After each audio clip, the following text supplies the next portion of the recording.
ನನ್ನ ಹೊಸ video ಅಪ್ಲೋಡ್ಗಳ ನೋಟಿಫಿಕೇಷನ್ಗಾಗಿ subscribe ಮಾಡಿ ಹಾಗೂ ಪಕ್ಕದಲ್ಲಿರೋ ಬೆಲ್ ಐಕಾನನ್ನು ಪ್ರೆಸ್.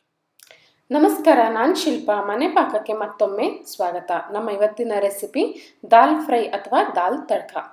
ರೆಸ್ಟೋರೆಂಟ್ ಸ್ಟೈಲ್ ದಾಲ್ ಫ್ರೈಯನ್ನು ಮನೆಯಲ್ಲಿ ಸುಲಭವಾಗಿ ಹೇಗೆ ಮಾಡೋದು ಅನ್ನೋದನ್ನು ನಾವಿವತ್ತು ನೋಡೋಣ. ಈಗ ಮೊದಲಿಗೆ ನಾನಿಲ್ಲಿ ಅರ್ಧ ಕಪ್ ತೊಗರಿಬೇಳೆಯನ್ನು ಚೆನ್ನಾಗಿ ನೀರಲ್ಲಿ ತೊಳೆದು 2 ಕಪ್ನಷ್ಟು ನೀರಲ್ಲಿ ನೆನೆಸಿಟ್ಕೊಂಡಿದ್ದೀನಿ. 1 ಗಂಟೆ ನೆನೆಸದೆ ಹೋದರೂ ಆಗುತ್ತೆ, ಆದರೆ ನೆನೆಸಿದ್ರೆ ಇದು ಚೆನ್ನಾಗಿ ಬೇಯುತ್ತೆ. ನಾನಿಲ್ಲಿ ಕೇವಲ ತೊಗರಿಬೇಳೆಯನ್ನು ಉಪಯೋಗಿಸ್ತಾ ಇದ್ದೀನಿ. ನೀವು ಮಿಕ್ಸ್ ಬೇಳೆಗಳನ್ನು ಸಹಿತ ಉಪಯೋಗಿಸ್ಬೋದು. ಉದ್ದಿನಬೇಳೆ, ಕಡಲೆಬೇಳೆ, ಹೆಸರುಬೇಳೆ ಎಲ್ಲದನ್ನು ನಿಮಗೆ ಇಷ್ಟವಾದ ಪೋರ್ಷನಲ್ಲಿ ಇದರಲ್ಲಿ ನೀವು ಹಾಕ್ಕೊಳ್ಬೋದು. ಅರ್ಧ ಕಪ್ ಬೇಳೆಯನ್ನು ನಾನಿವತ್ತು ಉಪಯೋಗಿಸ್ತಾ ಇದ್ದೀನಿ. ಇದನ್ನು ನಾನು ಪ್ರೆಷರ್ ಕುಕ್ಕರಲ್ಲಿ ಇಟ್ಟಿದ್ದೀನಿ. ಈಗ ಹಾಗೆಯೇ ಇದಕ್ಕೆ ಅರ್ಧ ಟೀ ಸ್ಪೂನ್ನಷ್ಟು ಅರಿಶಿನ ಪುಡಿಯನ್ನು ಹಾಕ್ತಾ ಇದ್ದೀನಿ. ಹಾಗೆಯೇ 1 ಟೀ ಸ್ಪೂನ್ನಷ್ಟು ತುಪ್ಪವನ್ನು ಹಾಕ್ತಾ ಇದ್ದೀನಿ. ಈಗ ಇದನ್ನು ಮುಚ್ಚಳ ಮುಚ್ಚಿ ಮೀಡಿಯಂ ಫ್ಲೇಮ್ನಲ್ಲಿ ಒಂದು 4 ರಿಂದ 5 ಸೀಟಿ ಬರೋವರೆಗೆ ಚೆನ್ನಾಗಿ ಬೇಯಿಸ್ಕೊಳ್ಳೋಣ. ಈಗ ನಾನಿಲ್ಲಿ ಒಂದು ಬಾಣಲೆಯಲ್ಲಿ 1 ಟೇಬಲ್ ಸ್ಪೂನ್ನಷ್ಟು ಎಣ್ಣೆಯನ್ನು ಕಾಯೋದಕ್ಕೆ ಇಟ್ಕೊಂಡಿದ್ದೀನಿ. ಈಗ ನಾನು ಇದಕ್ಕೆ 1 ಟೇಬಲ್ ಸ್ಪೂನ್ನಷ್ಟು ತುಪ್ಪವನ್ನು ಹಾಕ್ತಾ ಇದ್ದೀನಿ. ತುಪ್ಪ ಒಳ್ಳೆ ಫ್ಲೇವರ್ ಕೊಡುತ್ತೆ, ಪರಿಮಳ ಬರುತ್ತೆ. ನೀವು ತುಪ್ಪವನ್ನು ಅವಾಯ್ಡ್ ಸಹಿತ ಮಾಡ್ಬೋದು. ಈಗ ಇದಕ್ಕೆ ನಾನು 2 ಮಧ್ಯಮ ಗಾತ್ರದ ಈರುಳ್ಳಿಯನ್ನು ಸಣ್ಣದಾಗಿ ಹೆಚ್ಕೊಂಡಿದ್ದೀನಿ. ಇದನ್ನು ಹಾಕ್ತಾ ಇದ್ದೀನಿ. ಈರುಳ್ಳಿ ಸ್ವಲ್ಪ ನಸುಗೆಂಪಾಗೋವರೆಗೆ, ಸ್ವಲ್ಪ ಕಂದು ಬಣ್ಣ ಬರೋವರೆಗೆ ಇದನ್ನು ಫ್ರೈ ಮಾಡ್ಕೊಳ್ಳೋಣ. ಈಗ ಈರುಳ್ಳಿ ಚೆನ್ನಾಗಿ ಫ್ರೈ ಆಗಿದೆ, ನಸುಗೆಂಪು ಬಣ್ಣಕ್ಕೆ ಬಂದಿದೆ. ನೆಕ್ಸ್ಟ್ ನಾನು ಇದಕ್ಕೆ 1 ಟೇಬಲ್ ಸ್ಪೂನ್ನಷ್ಟು ಶುಂಠಿ, ಬೆಳ್ಳುಳ್ಳಿ ಹಾಗೂ ಹಸಿಮೆಣಸಿನ ಪೇಸ್ಟನ್ನು ಹಾಕ್ಕೊಳ್ತಾ ಇದ್ದೀನಿ. ಇದನ್ನು ನಾನು ಫ್ರೆಶ್ ಆಗಿ ಮಾಡ್ಕೊಂಡಿದ್ದೀನಿ. 2 ಹಸಿಮೆಣಸು, 1 ಇಂಚು ಶುಂಠಿ ಹಾಗೂ 4 ಎಸಳು ಬೆಳ್ಳುಳ್ಳಿಯನ್ನು ಸ್ವಲ್ಪ ಕ್ರಷ್ ಮಾಡ್ಕೊಂಡಿದ್ದೀನಿ ಅಷ್ಟೇ, ಪೂರ್ತಿಯಾಗಿ ಪೇಸ್ಟ್ ಮಾಡಿಲ್ಲ. ಇದನ್ನ ಚೆನ್ನಾಗಿ ಹಸಿ ವಾಸನೆ ಹೋಗೋವರೆಗೆ, ಒಳ್ಳೆ ಪರಿಮಳ ಬರೋವರೆಗೆ 1-2 ನಿಮಿಷ ಹುರ್ಕೊಳ್ಳೋಣ. ಈಗ ನೆಕ್ಸ್ಟು ನಾವಿದಕ್ಕೆ ಮಸಾಲೆ ಪುಡಿಗಳನ್ನು ಹಾಕ್ಕೊಳ್ಳೋಣ. ನಾನಿಲ್ಲಿ ಮೊದಲಿಗೆ 1/4 ಟೀ ಸ್ಪೂನ್ ಅರಿಶಿನ ಪುಡಿಯನ್ನು ಹಾಕ್ತಾ ಇದ್ದೀನಿ. ಹಾಗೆಯೇ ಅರ್ಧ ಟೀ ಸ್ಪೂನ್ ಆಮ್ಚೂರ್ ಪುಡಿ ಅಥವಾ ಡ್ರೈ ಮ್ಯಾಂಗೋ ಪೌಡರ್, 1 ಟೀ ಸ್ಪೂನ್ನಷ್ಟು ಕೆಂಪು ಮೆಣಸಿನ ಪುಡಿ chilli powder, 1 tea ಸ್ಪೂನ್ನಷ್ಟು garam masala, 1 tea ಸ್ಪೂನ್ನಷ್ಟು ಜೀರಿಗೆ ಪುಡಿ ಕ್ಯೂಮಿನ್ ಪೌಡರ್ ಹಾಗೂ 1 ಟೇಬಲ್ ಸ್ಪೂನ್ನಷ್ಟು ಕೊತ್ತಂಬರಿ ಪುಡಿಯನ್ನು ಹಾಕ್ತಾ ಇದ್ದೀನಿ. ಇದನ್ನು ಚೆನ್ನಾಗಿ ಒಂದ್ಸಲ ಮಿಕ್ಸ್ ಮಾಡ್ಕೊಳ್ಳಿ. 1-2 ಸೆಕೆಂಡು ಮಸಾಲೆ ಪುಡಿಗಳನ್ನು ಚೆನ್ನಾಗಿ ಈರುಳ್ಳಿ ಜೊತೆ ಈ ರೀತಿ ಫ್ರೈ ಮಾಡ್ಕೊಳ್ಬೇಕು. ಜಾಸ್ತಿ ಬೇಡ, ಇದು ಸ್ವಲ್ಪ ಈ ರೀತಿ ಮಿಕ್ಸ್ ಆದರೆ ಸಾಕಾಗತ್ತೆ. ಈಗ ಕೂಡಲೇ ನಾನು ಇದಕ್ಕೆ 2 ಮಧ್ಯಮ ಗಾತ್ರದ ಟೊಮೆಟೊಗಳನ್ನು ಸಣ್ಣದಾಗಿ ಹೆಚ್ಚಿಟ್ಕೊಂಡಿದ್ದೀನಿ. ಇದನ್ನು ಹಾಕ್ತಾ ಇದ್ದೀನಿ.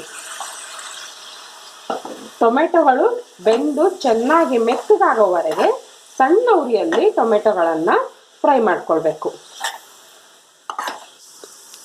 ಈಗ ಟೊಮೆಟೊ ಚೆನ್ನಾಗಿ ಫ್ರೈ ಆಗಿದೆ, ಮೆತ್ತಗಾಗಿದೆ, ಬೆಂದಿದೆ. ಹಾಗೇನೆ ಮಸಾಲೆ ಸೈಡಿಂದ ಎಣ್ಣೆ ಬಿಟ್ಕೊಳ್ತಾ ಇದೆ. ಈಗ ನೆಕ್ಸ್ಟ್ ನಾನು ಇದಕ್ಕೆ 1 ಟೀ ಸ್ಪೂನ್ನಷ್ಟು ಸಕ್ಕರೆಯನ್ನು ಹಾಕ್ತಾ ಇದ್ದೀನಿ. ಹಾಗೇನೆ ರುಚಿಗೆ ತಕ್ಕಷ್ಟು ಉಪ್ಪನ್ನು ಹಾಕ್ಕೊಳ್ಳೋಣ. ಹಾಗೆಯೇ ನಾನಿಲ್ಲಿ 2 ಟೇಬಲ್ ಸ್ಪೂನ್ನಷ್ಟು ಕಸೂರಿ ಮೇಥಿಯನ್ನು ಕೈಯಲ್ಲಿ ಸ್ವಲ್ಪ ರಬ್ ಮಾಡಿ ಇಟ್ಕೊಂಡಿದ್ದೀನಿ. ಇದನ್ನು ಸಹಿತ ಹಾಕ್ಕೊಳ್ಳೋಣ.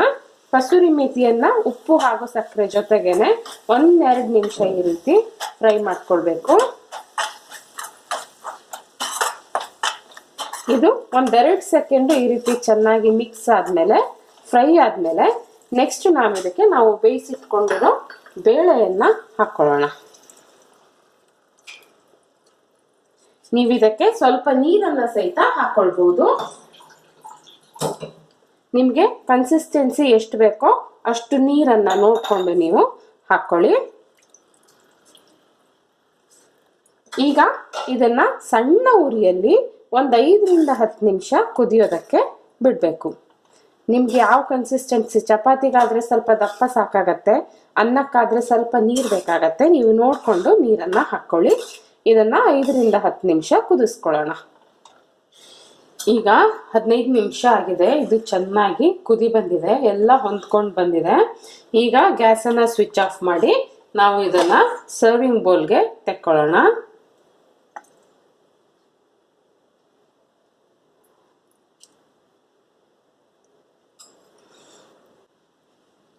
ಈಗ ನೆಕ್ಸ್ಟ್ ನಾನಿಲ್ಲಿ 1 ಟೇಬಲ್ ಸ್ಪೂನ್ ತುಪ್ಪವನ್ನು ಬಿಸಿ ಮಾಡೋದಕ್ಕೆ ಇಟ್ಕೊಂಡಿದ್ದೀನಿ.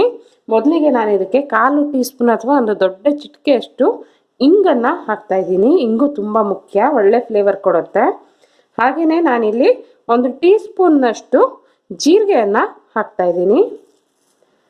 ಜೀರಿಗೆ ಸ್ವಲ್ಪ ಕೆಂಪಗಾಗೋವರೆಗೆ 1-2 ಸೆಕೆಂಡ್ ಇದನ್ನು ಈ ರೀತಿ ಫ್ರೈ ಮಾಡ್ಕೊಳ್ಳೋಣ. ಈಗ ಜೀರಿಗೆ ನಿಧಾನಕ್ಕೆ ಸಿಡಿಯೋದಕ್ಕೆ ಶುರು ಆಗ್ತಾ ಇದೆ. ಈಗ ಗ್ಯಾಸನ್ನು ಆಫ್ ಮಾಡ್ಕೊಳ್ಳಿ. ಈಗ ನಾನು ಇದಕ್ಕೆ 2 ಒಣಮೆಣಸನ್ನು ಹಾಕ್ತಾ ಇದ್ದೀನಿ. ಹಾಗೆಯೇ 1/4 ಟೀ ಸ್ಪೂನ್ನಷ್ಟು ಕೆಂಪು ಮೆಣಸಿನ ಪುಡಿಯನ್ನು ಹಾಕ್ತಾ ಇದ್ದೀನಿ. ಹಾಗೆಯೇ 1/4 ಟೀ ಸ್ಪೂನ್ನಷ್ಟು ಗರಂ ಮಸಾಲ ಪೌಡರನ್ನು ಹಾಕ್ತಾ ಇದ್ದೀನಿ. ಇದನ್ನು ಒಂದ್ಸಲ ಚೆನ್ನಾಗಿ ಈ ರೀತಿ ಮಿಕ್ಸ್ ಮಾಡ್ಕೊಳ್ಳೋಣ. ಈಗ ಈ ಒಗ್ಗರಣೆಯನ್ನು ನಾವು ದಾಲ್ ತಡ್ಕ ಮೇಲ್ಗಡೆ ಹಾಕ್ಕೊಳ್ಳೋಣ. ದಾಲ್ ತಡ್ಕ ಸವಿಯೋದಕ್ಕೆ ಸಿದ್ಧವಾಗಿದೆ. ಈ ರೆಸಿಪಿಯನ್ನು ಖಂಡಿತ ಟ್ರೈ ಮಾಡಿ ನೋಡಿ, ಹೇಗಾಯಿತು ಅನ್ನೋದನ್ನು ನನಗೆ ತಿಳಿಸಿ. ಅದೇ ರೀತಿ ನನ್ನ ರೆಸಿಪಿಗಳು ನಿಮ್ಗೆ ಇಷ್ಟ ಆದರೆ ದಯವಿಟ್ಟು ಸಬ್ಸ್ಕ್ರೈಬ್ ಮಾಡಿ ಹಾಗೂ ವಿಡಿಯೋಗಳನ್ನು ಲೈಕ್ ಮಾಡಿ ಮತ್ತು ಶೇರ್ ಮಾಡಿ. ಈಗ ನನ್ನ ವಿಡಿಯೋಗಳನ್ನು ನೀವು ಇಂಗ್ಲೀಷಲ್ಲಿ ಸಹಿತ ನೋಡ್ಬೋದು. ಶಿಲ್ಪಾಸ್ ಕುಕ್ ಬುಕ್ಕನ್ನು ಒಂದ್ಸಲ ಚೆಕ್ ಮಾಡಿ. ಹಾಗೆಯೇ ಮತ್ತೊಂದೊಳ್ಳೆ ರೆಸಿಪಿಯೊಂದಿಗೆ ಮತ್ತೆ ನಿಮ್ಮನ್ನು ಇಲ್ಲಿ ಭೇಟಿ ಆಗ್ತೀನಿ. ಅಲ್ಲಿವರೆಗೂ take care and happy cooking.